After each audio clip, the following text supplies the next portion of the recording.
Welcome to Poets and Thinkers, the podcast where we explore the future of humanistic business leadership.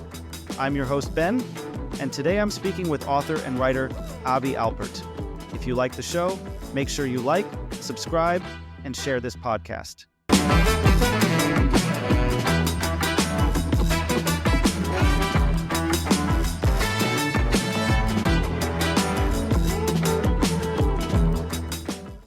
Avi, hi. Where Hi. does this podcast find you? I am in Brooklyn, New York, and just in my room here. Got a very simple setup. I've got my desk and a bed and just sort of do a little work. And it's a nice space. It's a nice sunny day. It's very cold out, but other than that, it's all good. Awesome. Well, why don't we just get started and you tell us a little bit about yourself, who you are, what you do, what drives you, so we get to know you a little bit.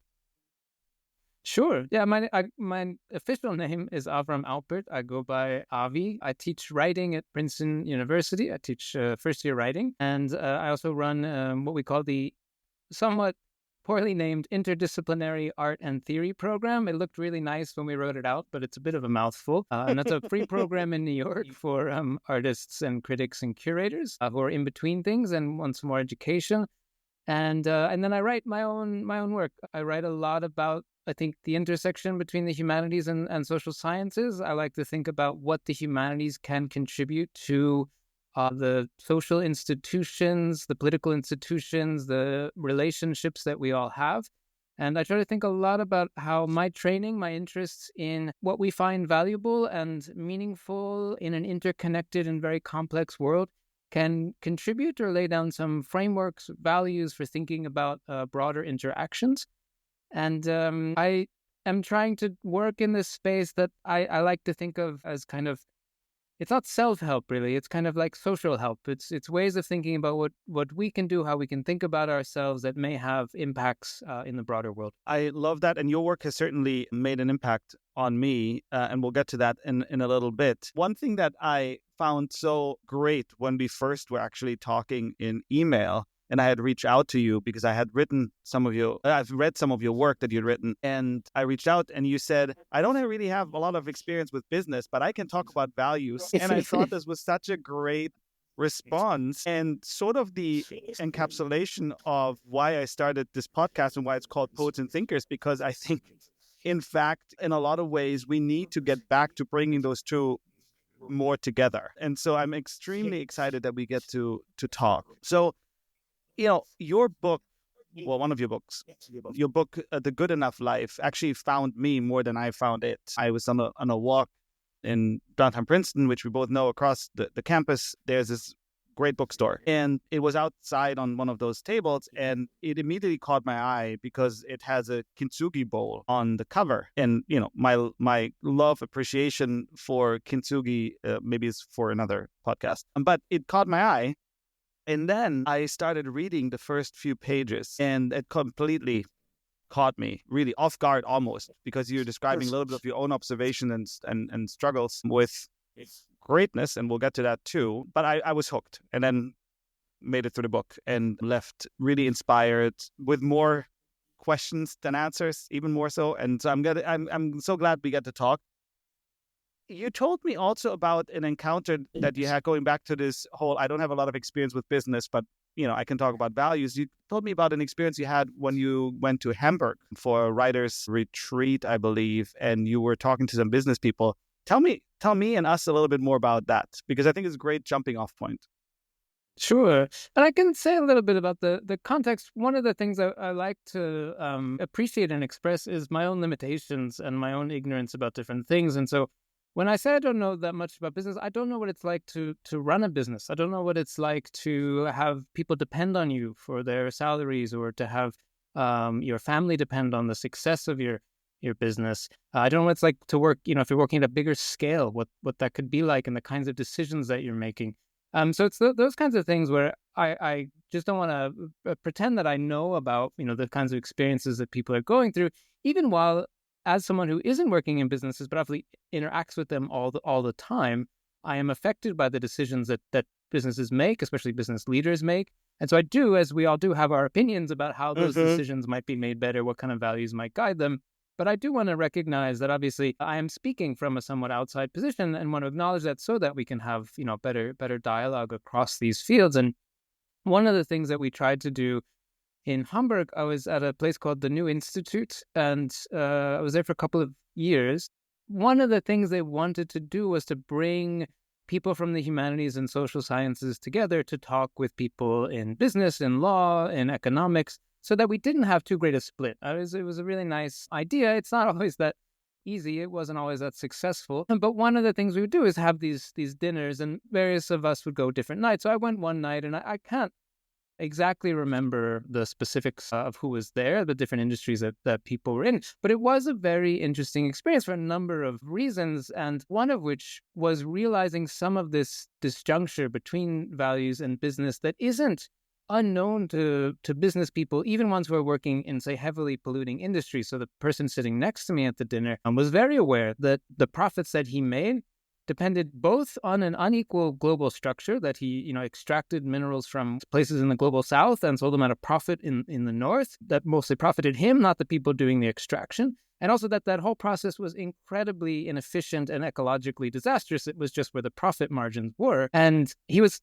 completely aware of it. This was not me having to say, oh, but, what about the global economy? This was entirely from his perspective. And then I sort of asked him, well, we're here to talk about values and businesses. What do you think? And he said, I'm constrained. Like, this is the world that I live in. If I try to make a more ecological and more labor-friendly or more egalitarian, helps everyone involved in the process, my product at the end of the line will cost more and no one will buy it. And I think it was interesting. It was like one of these moments where you sort of just see that individuals matter, the choices we make, the things we care about really matter, but creating a business environment, design if we can, talking about kind of the structures, the laws, the ways in which these things are implemented, matter in the sense that they create the possibilities for us, or they constrain the possibilities for us. And that people who would do good in a system that promoted that good find themselves unable to.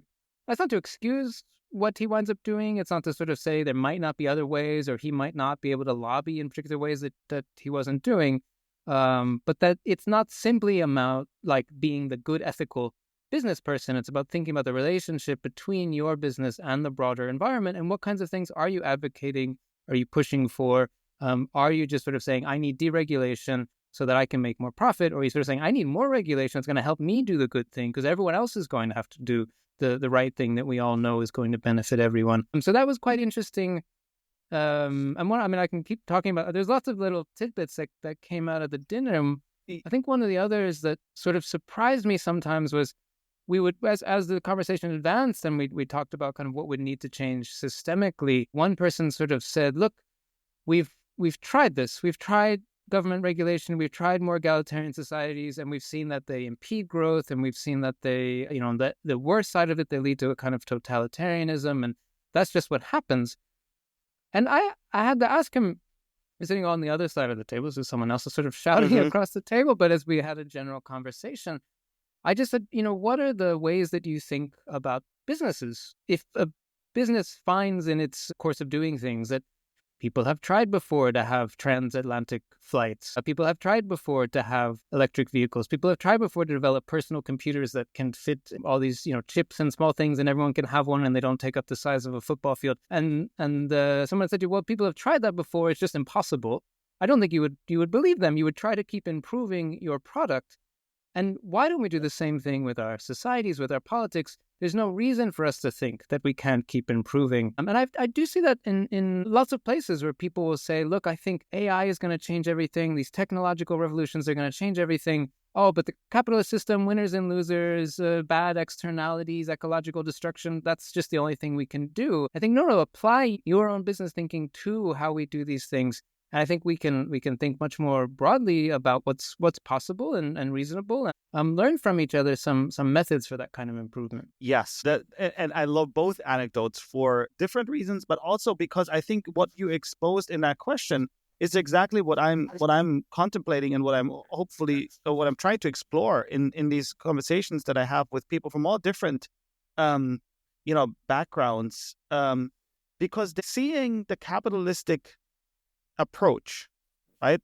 Focusing on maximizing capitalistic gain at all costs is clearly not working for us, right? And even within the capitalistic system, it's not working for us. And then you add on top of that, social issues and, planetary issues, environment, all of that.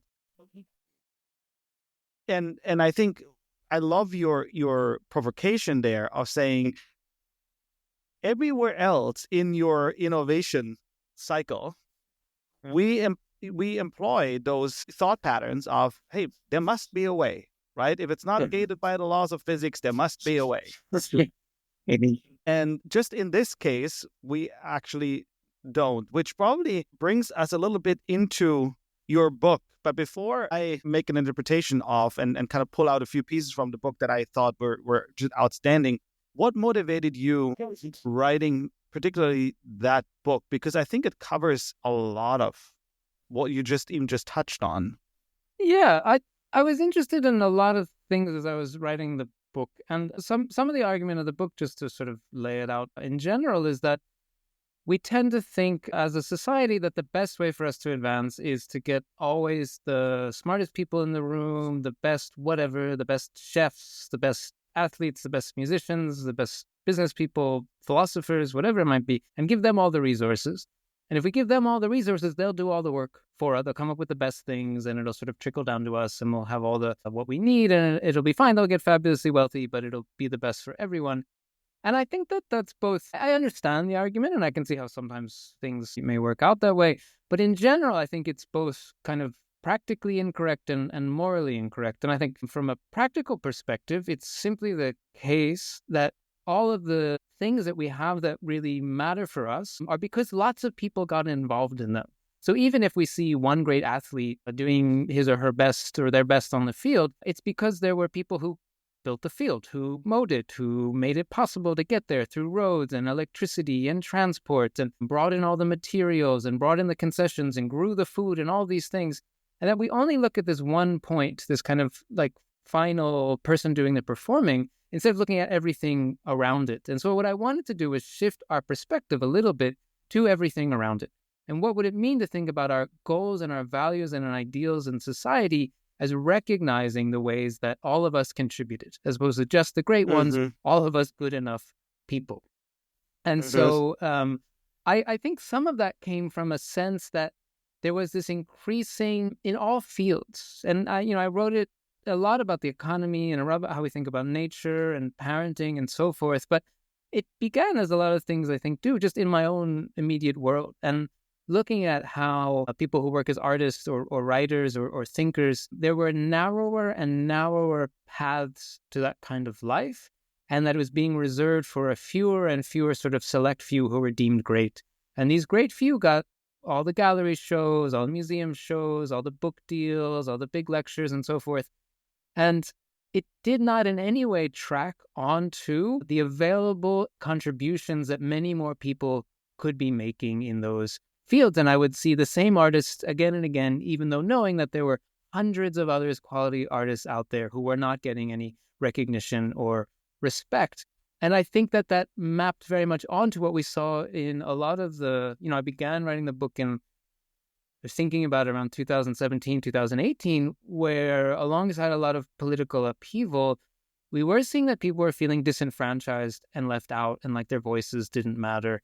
And I wanted to, in a sense, understand where people were coming from and what had led them to support, say, a candidate talking about greatness, but why that impulse actually came from somewhere else, right? That what they wanted was to be heard and recognized and part of something, and thought that maybe someone could give that to them. And I wanted to effectively disagree with that interpretation and really sort of say, look, let's look at the world together.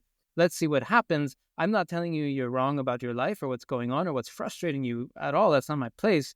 But I am asking, if we're both seeing this disconnect, this loss of appreciating the ordinary qualities of our lives, the goodness, the care, the decency, all the things that matter, how might that connect up to a broader interpretation that has less to do with saviors and leaders and much more to do with an increase in democratic participation, equality, openness, different ways of relating to each other? And how might that also be really healthy for all of us? I was also watching a lot of people burn out in this process of trying to make it to the top and seeing that this really isn't good or healthy for anyone, regardless of where they wind up in this kind of system of greatness. So arguing instead for good enough, for decency, for well-being, and for all of us. Yeah, one of the things that probably got me hooked was at the very beginning. I think that one of the first 2 pages, you talk about your own kind of examination, radical inquiry on what was driving your personal striving for greatness.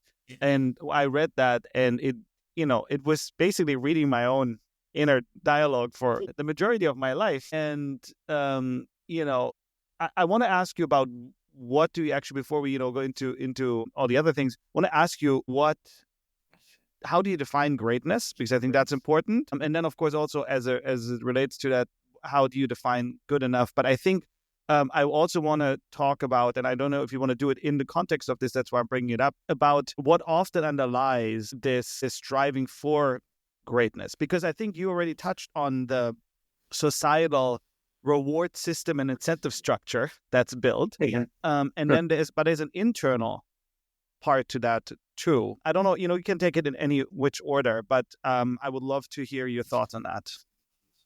Yeah, I think so. The way I start the book is thinking again, about myself. How can I be humble here? How can I, kind of talk about my own role, my own place? What do I know?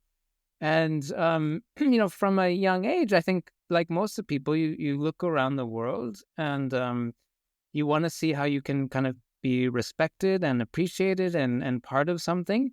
And you see that the people who excel tend to receive that adoration and recognition. And this is actually a theory, as an aside, that I take from Adam Smith in his moral philosophy, where he talks quite extensively about this is how we develop. And he also finds that we put too much value on greatness. But what I mean in the sense of greatness there is not excellence. It's not being really immersed or pursuing your craft. It's not being excited about something and trying to do it as well as you can. It's not being, if you want to design things or be a podcaster or be a writer, of course, by all means, try to do it as well as is meaningful for you. It's the idea that only by being the best at something can you pursue that thing. It's only by being the best at something do you have some kind of role or purpose in society. And if not, you're kind of a failure. You're kind of left out. You didn't make it. You're stuck in the middle. It's not a good thing. That greatness is meant to be the kind of goal. And even if you don't subscribe to that worldview, you live within it, right? So even if you don't think, okay, I have to be the best, you're still looking at a system where people who have that kind of competitive edge are being propelled into positions of power, often extreme power, whether that's within a particular field or a country or an economy. And so opposing that, again, not to just doing things well, but to this kind of system of ranking, this sort of idea that, who we are depends on where we fit in an order. And that, I think, actually takes away our pursuits of excellence, because the things that we might be good at might be caring for each other, or being decent to each other, or being a high school football coach, whatever it might be that you're just kind of good at in a certain way that you lose touch with because you think, oh no, but I've got to make a lot of money, I've got to survive, I've got to be part of something really big and so forth. Or even if you're not thinking that, again, the pressure's on you. I would see this a lot with my students, which I think is also where this came from, who would say to me, I don't want to get a job at a bank. I don't want to go into consulting. I want to, do something that feels really meaningful. But if I want to buy a home, if I want to have kids, if I want to save for retirement, I can't exist in this unless I try to really kind of excel in my field and the economy and science and so forth. And I didn't want to oppose that to just sort of giving up or feeling like you're middling. I want to think about what that really meant. And I found that what kind of other value system could be offered. And I found it, I think, in an interesting place. And I take this title, The Good Enough Life, is a kind of version of what a psychoanalyst, Donald Winnicott, called the good enough parent. And the idea of the good enough parent, I think, is quite beautiful. Because what Winnicott says is that there is a kind of parenting that strives for greatness, or what it thinks of as greatness, right? And it sort of says, I'm going to be the best parent. I'm going to do everything for my child. They're never going to be wanting. They're never going to be sad. I'm just going to go all in and they're going to have the perfect life. And what Winnicott found was that this was bad for both the child and the parent. Even if you succeeded, probably can't succeed, but even if you do succeed, it's bad for the parent because you're stressed out, you're trying to do too much, you're putting in excess energy. We all know about the burnout that so many parents are feeling. And it's bad for the child. And this is where I think it's quite interesting, is that Winnicott says part of life is learning to deal creatively with our failures and limitations, because that's just inevitable. That's part of being human. And if we're always being supported by these great parents, we're losing that capacity. So it's actually a diminution of what we're capable of and our growth as human beings. So Winnicott doesn't then, of course, just say, well, whatever parent, like don't show up for your kids, let them just fail and suffer and they'll figure it out. No, he says you have to be good enough, right? You have to be decent, you have to be caring, you have to be loving, you have to be present, you have to provide the sufficient material and emotional resources that your child needs. And that's incredibly difficult. Like good enough is not this easy thing because you have to do this very difficult double motion, which is provide sufficiency, but also pull back. That moment when you're the parent and you see your kids struggling, you see your love, if you don't have children, you see your partner or your friend struggling, you don't just fix the problem for them, right? You kind of work with them, you think with them, you hold yourself back a little bit. You don't try and make everything perfect. And that can be also quite hard because when you see someone you care about suffering, of course you want to take away the tears or the pain or what have you. And so it's that real challenge of the good enough life. And then I thought about how that really expanded out. It wasn't simply parenting that functioned in that way, but it was lots of situations in society where instead of trying to rush ahead and fix everything, if we actually listen to each other, if we really sort of say, okay, what are the different ideas or positions here? How does everyone in the situation have a good enough contribution? And how can we have a system that, though not perfect, not everyone's going to get what they want all the time, there's going to be competing interests, of course, we can all have a kind of good enough input, a good enough relationship to that society. That, I think, is much more the solution, and that I think builds on Winnicott's foundational ideas. Yeah, I certainly relate to the parenting part of this, which is it's real, right? And I've read part of that book, and I didn't make the connection, the way you did, which I then once you read your book, it made a lot of sense. It was very eye opening. But I think what I can relate to is, and I think that's really powerful, is this: it's not easy. Right? That's not a giving up. That's not a resigning. It's actually, it just requires two things probably. One, there is another, as you said, value set attached to that. And it requires a lot of intentionality, right? It is that awareness and consciousness that you need to bring to every moment, essentially, to find that balance that you're describing. And that in itself is actually a real skill to build, and then scaling it out into either organizations or into societies. And that collective skill is probably incredibly hard to build, especially given what we are now have been conditioned to for a long time. So that's really profound. I have a lot of questions for you, and I took a lot of pieces out of the book.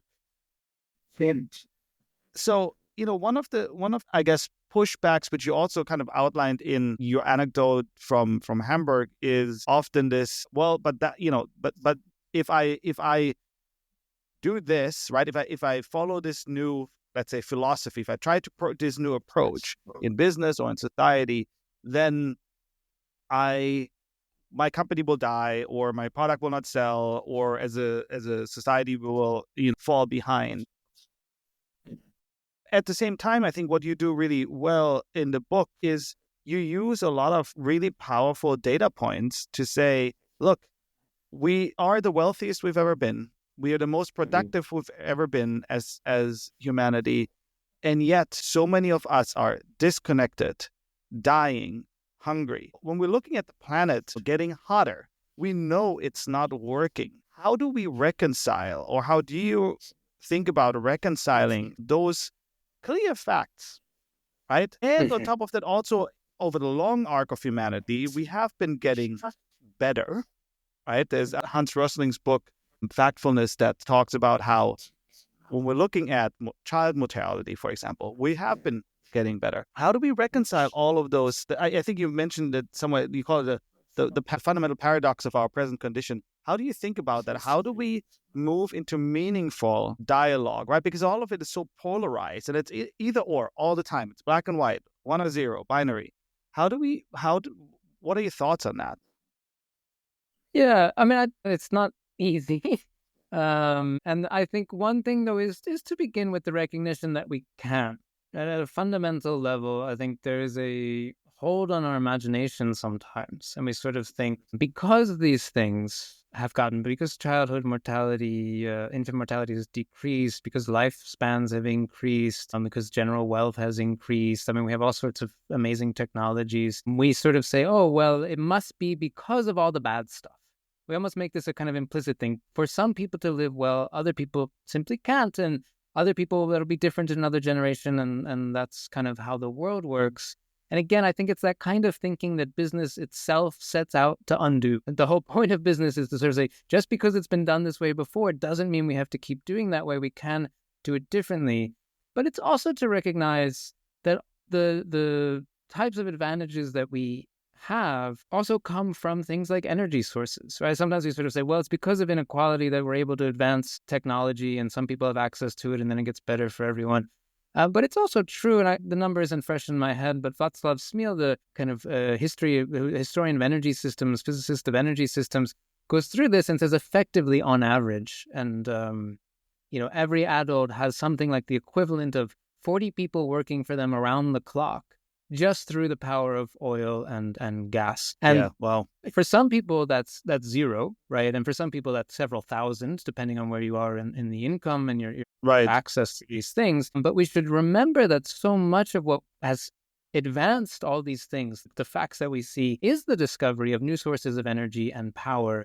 And that using those differently, distributing those differently, finding clean energy, or not even finding, we know how to do it, right? But just sort of implementing it would do another revolutionary leap for us. And in fact, expanding access to these things. If there's only a certain amount of energy, people don't need 2,000 people working for them around the clock. I have an amazing life, and I have whatever the Smilnian equivalent of 40 people. I mean, it's wild, right? What we're able to accomplish simply through these things.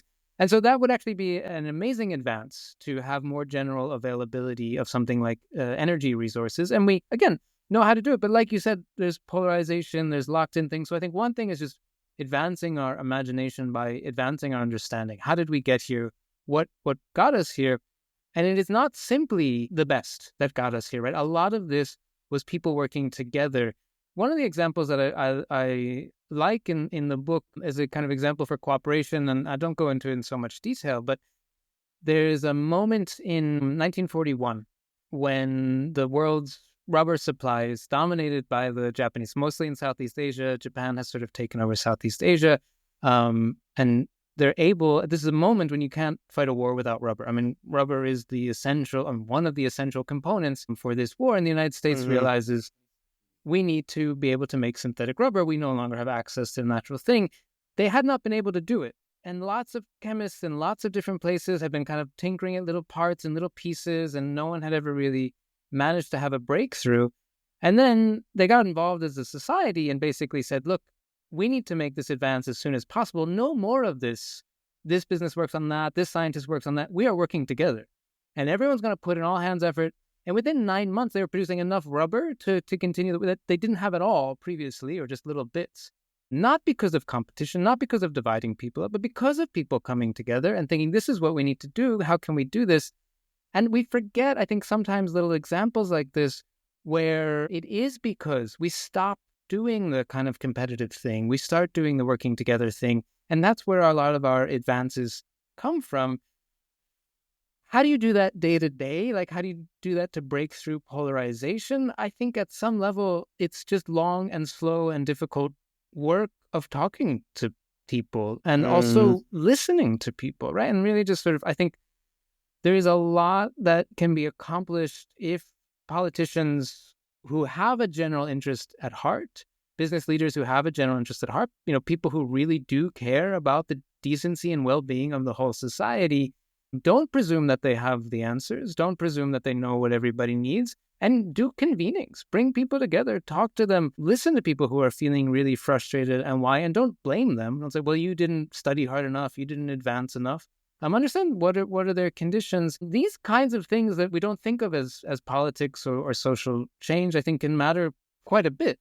And I think when you see, but part of my evidence here is simply when you see a politician who says, I hear you, I recognize you, even when that person proceeds to govern in a way completely antithetical to that, doesn't care at all about working class issues, is entirely working on some big corruption scheme or what have you, that works, right? People care because it's so meaningful to have someone say, hey, I hear you, I listen to you, I care about you. And I think that kind of work can really add to that. So sorry, it's a bit of a rambling answer because I don't have a simple solution, but I think that by understanding kind of what the conditions are for our improvement, understanding how working together can be really helpful, and just doing the hard daily work of engaging with each other, it's not going to change overnight, but it lays the groundwork for these kinds of transformations.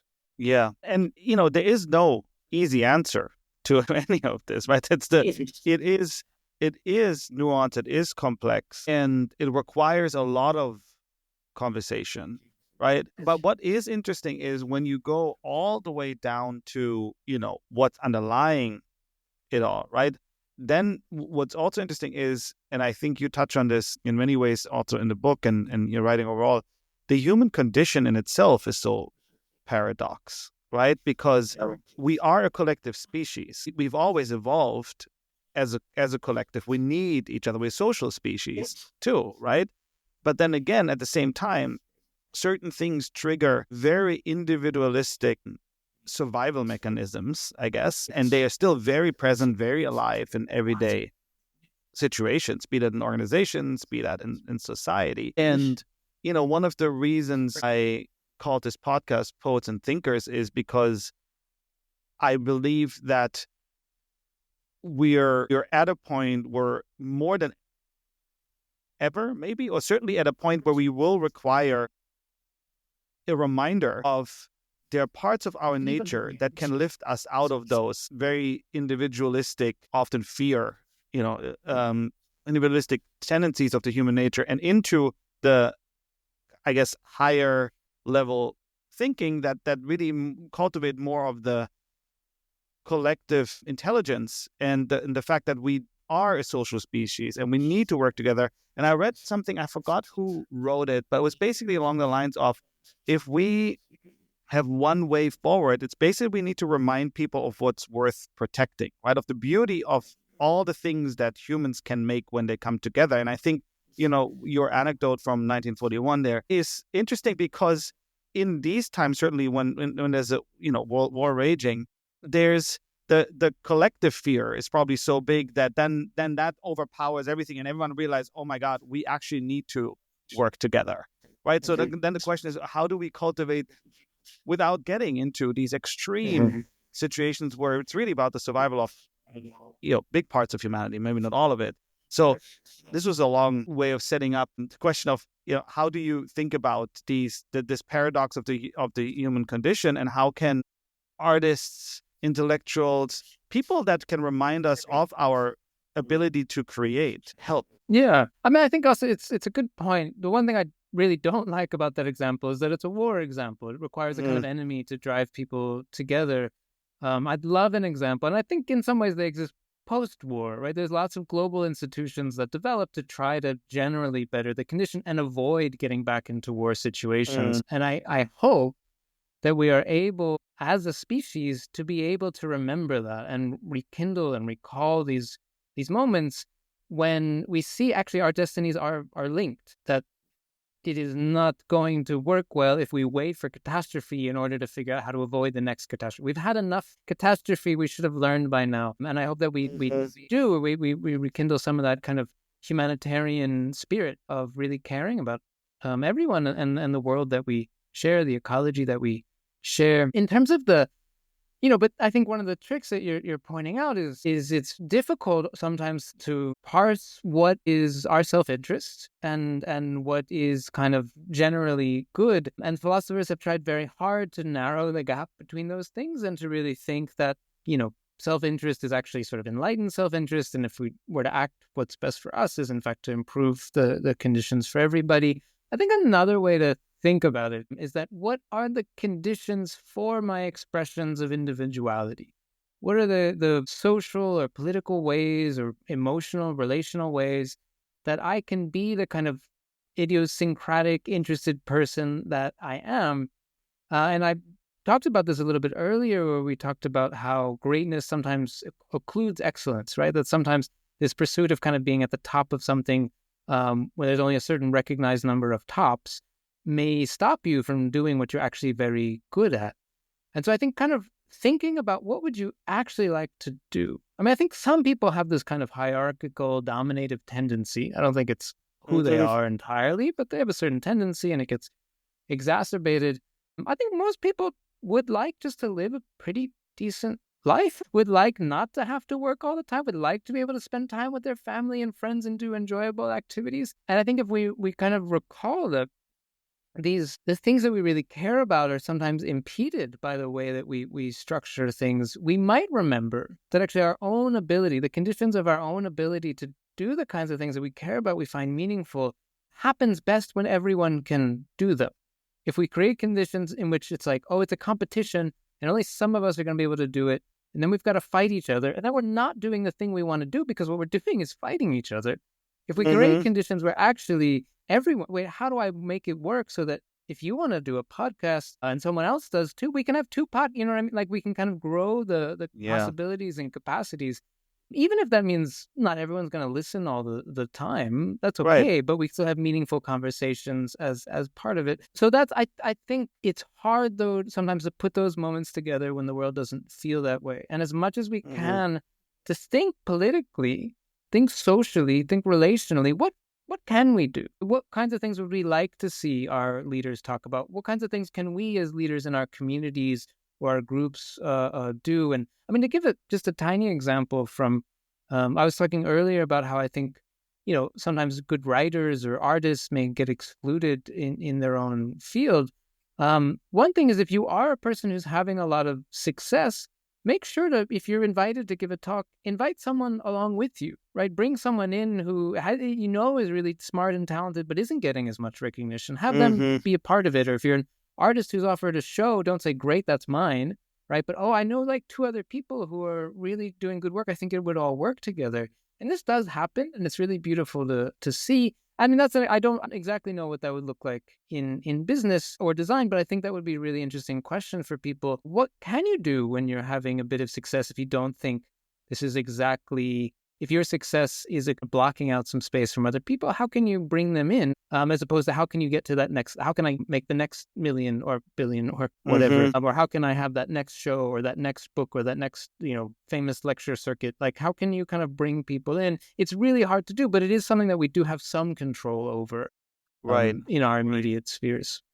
Yeah. And can make, especially in times of like really massive multi-crisis situation, can actually make a really meaningful difference in having these small but very meaningful acts. And kind of, it brings me back or toward my last question I had for you, which also touches on something you already said earlier, about collective intelligence and just a realization that it is in fact not true that there's this myth of the individual genius, right, that we're holding on to when it comes to greatness. And in turn, you had a quote in a book from Donald Justice, great ironic last name there. There's a randomness in the operation of the laws of fame that approaches the chaotic. So, looking at all of that, the one question I had for you is, we'll look at where we are today and everything we've just talked about, and probably could talk about for hours. What are the qualities of leaders, and I'm saying just leaders in general, that can lead us into a good enough future? How do we get there? Yeah, I think one place is to start with the recognition. I mean, so Justice is a poet, and in that context, he's trying to understand how a number of wonderful writers that he kind of came of age with, some of them just disappeared, and some didn't. Some became very successful, and some were never read. And he looks at the poems themselves, the quality of the poems kind of as a critic and as a poet. And he just says, I cannot tell you. And I can say as someone who's worked in academia, if you were to kind of take a random assortment of academics and sort of look at their work and the quality of their work, regardless of the kind of metrics of citations and such things, but just the work itself, you would have no idea how you could sort of say this person is the most, like the work itself almost never sometimes you have these geniuses who are just Einsteins, but that is really the exception rather than the rule, and it is the wrong metric by which to kind of judge in general. There are so many people who are able to contribute and offer something, and again, that starting there, having people sort of recognize, look, we have built a world that sort of says it's all about merit, it's all about your credentials, it's all about being excellent, and that's how you get success. And that's a good thing. That's the thing that works for the rest of us. To flip that and sort of say, it's all about caring for each other. It's all about being decent. It's all about caring for the planet. It's all about doing all the things that we actually recognize. I know it sounds utopian when I say this, but if you think about, right, when you talk to people, what do they say they really want or care about? It's mostly like decency, quality, time with people that they care about, doing activities that are meaningful for them. I don't think many 5-year-olds say, what I really want is a first-class flight and a 5-star hotel in Tahiti. It's like I want more time with mommy and daddy, right? Like it's these kinds of things. And I think kind of appealing to that is, it stays with, it's not just a 5-year-old. It's like who we That's are, right. who we become, and really having someone be willing to take a stand and not sort of say, oh, you earned it, you're the most successful, you're the best, but just sort of say, like, how could you, who's very successful, or you who has, other kinds of successes in life, other moments of well-being, how can we all be part of a society together and have this be really meaningful? I don't know. Like, I'm not a politician, so I don't do it. But in my heart of hearts, I have to believe that a charismatic person or a charismatic movement or something that really kind of says, what do we want from life? And are our politics delivering that? How do we know? Do you care about a great leader, or do you care about having your voice heard and participating? Do you care about the opportunity to become rich and lord over other people, or do you care about the opportunity to live in a community where everyone is doing well, and so you don't need to fear for your own safety or your own well-being? There's no one coming after you. We're all kind of working supportively. I have to believe that there is a way to channel that decency within people. And I think we talked about this, we touched on this a little bit in terms of thinking about our evolution and our biology, and remembering that both of these tendencies exist with us. It's sometimes talked about by primatologists as kind of chimps versus bonobos. I mean, the analogy may not be perfect, but it used to be thought that, chimps were more aggressive, bonobos were more kind of peaceful, egalitarian. It turns out bonobos are also a little complicated, and chimps probably aren't as mean as we think. In any case, we have kind of elements of both of those possibilities within us. And it's not about sort of saying we're going to like tame human nature and force everyone to do something nice for each other. It's saying actually part of our human nature is really wanting to be decent to each other. And we're going to try and bring that out. That's really going to be our goal as a society. And what does that look like? And I don't think it's utopian, because I think at some fundamental level, what does utopia mean, right? Literally, I mean, it means two things. It's a pun, and it means both a place that doesn't exist and a good place. And I think the kind of meaning here is that if we keep living the way that we're living, with the aggression, with the anger, with the buildup of war, with the ecological catastrophe, and with the isolation and the unnecessary deaths and the unnecessary suffering, this is leading us to utopia in the sense of a non-place. We're just not going to be able to continue existing. And there is another option, which is utopia as a good place. And actually doing this decent thing, that's not utopian in the bad sense. That's utopian in the positive sense. That good place is what keeps us going, is what keeps us alive. And just kind of to remember that, to recall that the things that we sometimes think are more realistic may actually be the things that are driving our destruction. And the things that may sound a bit more, oh, let's just be nice for each other, maybe that's really where it's at. And maybe that's where we can kind of push those values and think about what it would mean to live in a world where everyone is respected, heard, has some egalitarian ways of living, so that we're all able to have enough, but not too much, not take too much from the world, but be able to contribute what we can. Maybe that's not so crazy as it sounds. And that's a perfect way to wrap it. So I'll leave it at that. Thank you so much for your time, Avi. This was inspiring and exactly, I think hits a lot of really important points. So thank you for the time. Thank you for coming on the podcast. I hope to have many more conversations with you. My pleasure. Thank you so much for having me and for making this podcast where people can have these kinds of conversations. It's really wonderful. Thank you. All right, that's a wrap for this week's show. Thank you for listening to Poets and Thinkers. If you like this episode, make sure you hit follow and subscribe to get the latest episodes wherever you listen to your podcast.